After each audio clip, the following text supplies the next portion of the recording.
¿Es Mulan un icono trans? Muchas personas probablemente dirán, pero ¿cómo te atreves a decir eso? Mulan es un icono del empoderamiento femenino, y estoy totalmente de acuerdo, no vengo a borrar eso.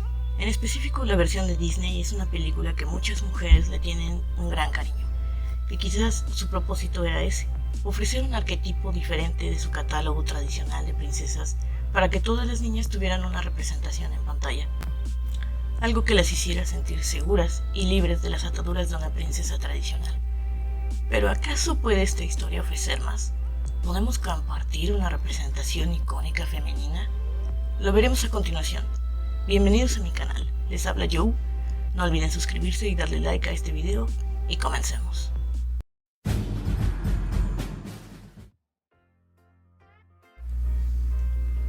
Trata de recordar, o imagínate que es 1998. Eres una niña viendo el estreno de esta icónica película. En los primeros minutos te definen a Mulan como una chica que falla en los estándares tradicionales de feminidad. Pero en una hora y media de película aprendes que las mujeres son tan fuertes y valientes como los hombres, capaces de hacer y lograr lo que sus contrapartes, incluso más. Un mensaje increíble que nos dice que está bien si quieres usar pantalones como los niños, está bien si quieres hacer deportes, realmente eso no te hace menos una niña. Para ese entonces ya existían otras prominentes princesas Disney, y todas eran delicadas, hermosas, que necesitan ser salvadas. Pero incluso ya existía Bella, de La Bella y la Bestia, con su estreno en 1991, quien es una chica que le gusta leer, quien es inteligente, atrevida y diferente. Ella definitivamente no quiere que un hombre la controle, pero todavía tiene remanentes marcados de una feminidad delicada.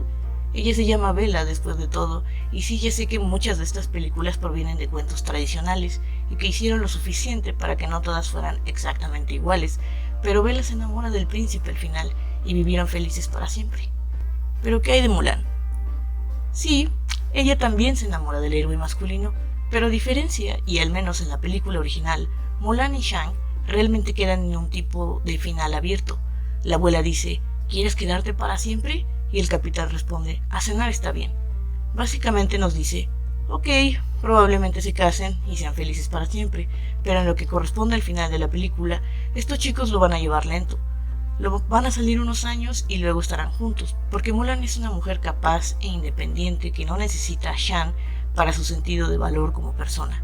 No necesita revalidar los triunfos de su vida consiguiendo un marido. Y claro, esta fórmula la volvemos a ver en Frozen, pero fue demasiado obvio. La línea de diálogo no la tuvieron que meter en la garganta, ya digerida como un intento de decir, ven, Disney es progre.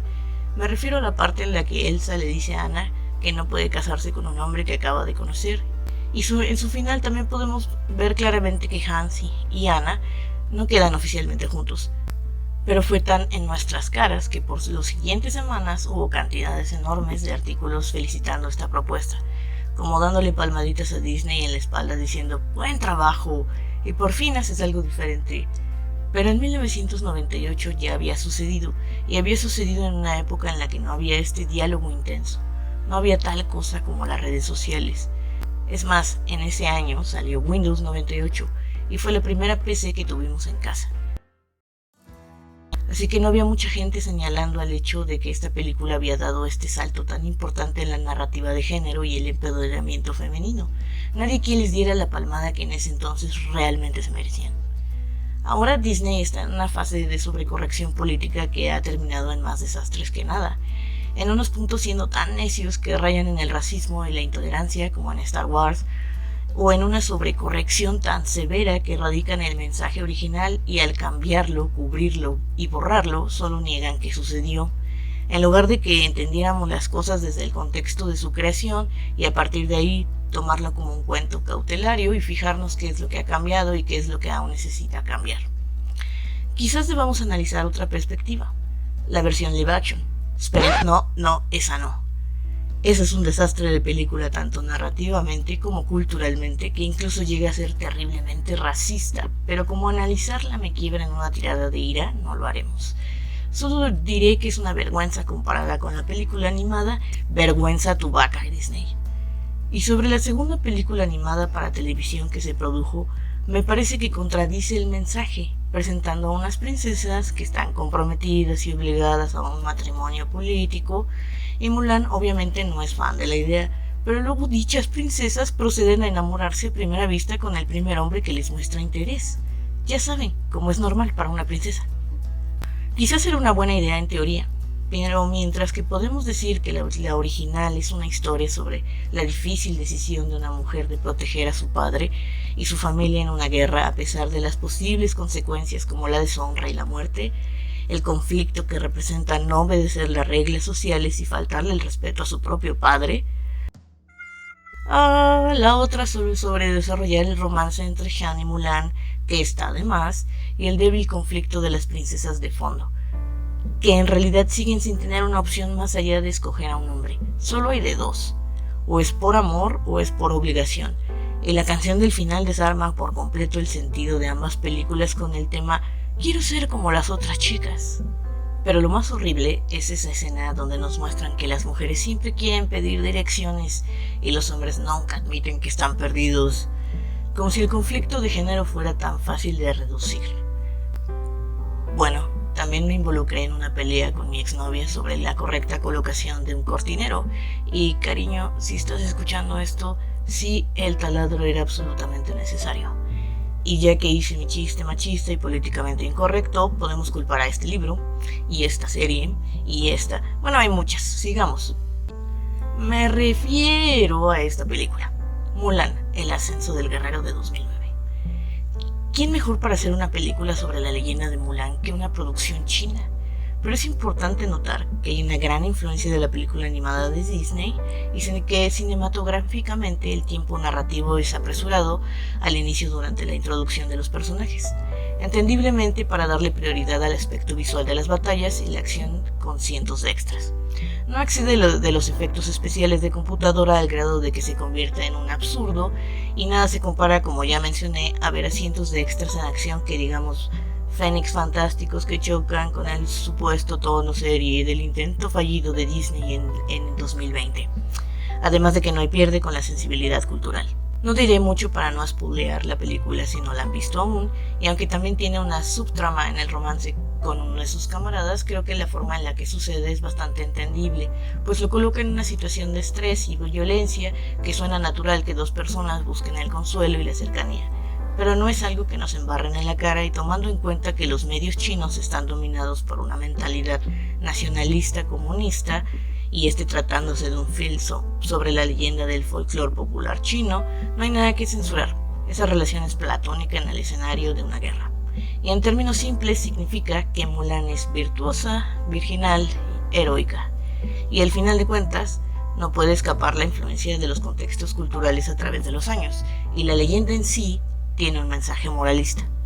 Mulan es una mujer guerrera, valiente, con un sentido de la familia, el honor y el orgullo, y dependiendo de qué versión de la leyenda estemos refiriendo, como por ejemplo en una obra escrita del siglo XVI, Mulan regresa a casarse con el hombre que escogió su padre para ella, y en una novela del siglo XVII, Mulan confiesa ser una mujer para luego suicidarse. Pero en la versión más antigua, ella regresa a casa después de la guerra, se viste y peina de mujer y sorprende a sus hermanos en armas confesando ser mujer.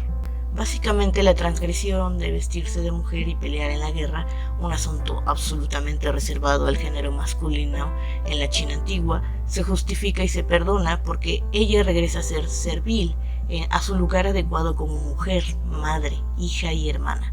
De esta forma la leyenda no choca enteramente con la estructura familiar, social y política de la cultura china. Entonces, ¿puede ser realmente Mulan una historia sobre el empoderamiento femenino, la homosexualidad y la transexualidad? Volvamos rápidamente de nuevo a 1998. Como dije, en ese entonces no existía internet como lo conocemos ahora. En la televisión raramente se podían ver representaciones de mujeres empoderadas, lesbianas, queer y mucho menos transexuales. No es como ahora que hay una gran exposición a estos términos, definiciones y discusiones políticas y problemáticas sobre infancias trans. Lo más parecido en ese entonces era Xina, la princesa guerrera en 1995, pero francamente es una serie de tono fuerte para adultos, y con muchos años desde entonces ahora puedo reconocer que quizás mis papás debieron monitorear lo que veía, pero también es cierto que soy parte de la última generación que educó la televisión y no el internet. Y no existía una manera apropiada, especialmente dirigida a un público joven con una representación en pantalla que los niños pudieran ver y aceptar con normalidad, sin convertirlo en algo hipersexualizado. Pero no me voy a meter en ese discurso en este momento. Lo que quiero decir es que ahí estaba yo, un niño confundido que no sabía realmente cómo definir su género o siquiera que se podía reconfigurar. Pero llegó Mulan a los cines y yo también quería ser un soldado como ella. El soldadito en mí quería ir a la guerra como un hombre. Y si bien es cierto que Mulan es una leyenda y que no existe ningún registro de que esto haya sucedido en verdad en algún lugar de China, también es cierto que los académicos, historiadores, tampoco pueden decir con seguridad que no sucedió. Aquí podemos señalar claramente que en toda la historia militar de un gran número de países ha habido casos, historias perfectamente documentadas de mujeres uniéndose a los ejércitos en marcha para pelear. Pero si en 1998 no existían aún las definiciones, mucho menos en los siglos anteriores, y me parece que en algunos casos sí, son historias increíbles de mujeres empoderadas en busca de la libertad o la aventura, algunas con preferencias lésbicas y otras perfectamente heterosexuales, que cuando termina la guerra, como dice la historia de Mulan, vuelven a casa a sus roles de género, como Juana de Arco o las piratas Annie Bonny y Mary Read. Pero en otros casos se trataba de personas transexuales, no binarias o queer, buscando una manera de vivir sus vidas, expresar sus emociones e identidades cuando no existían palabras para expresarlo. Uno de estos casos es el general inspector de hospitales de la Armada James Barry, quien nació siendo Miranda Barry. Dedicó su vida al servicio militar y participó en la Guerra de Crimea, y en los años de paz hizo reformas sanitarias en los hospitales, sin olvidar que practicó la cuarta cesárea exitosa en la historia, salvando tanto al bebé como a la madre. Él vivió 40 años con su identidad de género intacta y solo fue revelado su sexo biológico después de su muerte en 1820. Él nunca tuvo intenciones de que se supiera, pero básicamente lo logró.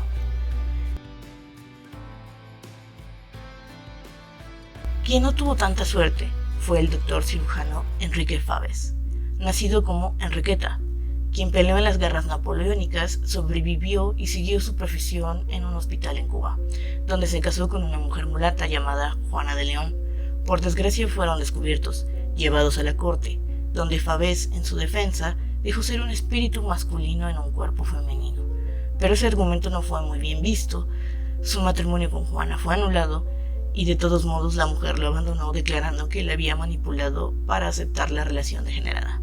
Faves fue sentenciado a 4 años de prisión, pero después de un intento de suicidio, solo lo mandaron a diferentes psiquiátricos y finalmente en un convento a pasar el resto de sus días. Lo peor es que Faves durante años suplicó que lo dejaran ver de nuevo a Juana, a quien amaba, pero no fue posible. Murió tristemente obligado a vestir y a actuar como mujer en 1856.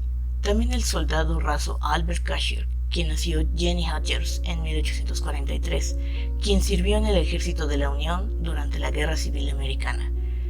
Se piensa que es uno de al menos 250 mujeres que sirvieron en el frente en secreto en diferentes batallas y bajo varios generales, pero a diferencia de sus compañeras, Cashier continuó viviendo como hombre incluso después de la guerra, y no fue hasta que sufre demencia senil y fue enviado a un psiquiátrico para su cuidado geriátrico que fue descubierto como mujer. Fue entonces que fue humillado a usar vestido. Fueron sus camaradas veteranos de la guerra quienes corrigieron el error cuando falleció y fue enterrado con total honor militar y en uniforme, su lápida inscrita con su nombre masculino. El coronel Amelio Robles Ávila fue un soldado mexicano durante la Revolución Mexicana, quien nació como Amelia. Obtuvo el rango de coronel y peleó en varias importantes batallas. A los 24 años cambió su identidad de género, quiso que le hablaran en masculino y nunca quiso responder al nombre de Amelia. Vivió una vida increíblemente pública, a pesar de que no era secreto su sexo biológico. El respeto que ganó como soldado aseguró que no tuviera problemas por esto. Incluso fue condecorado con la Legión de Honor por el Ejército Mexicano en 1973, y él recibía una pensión militar.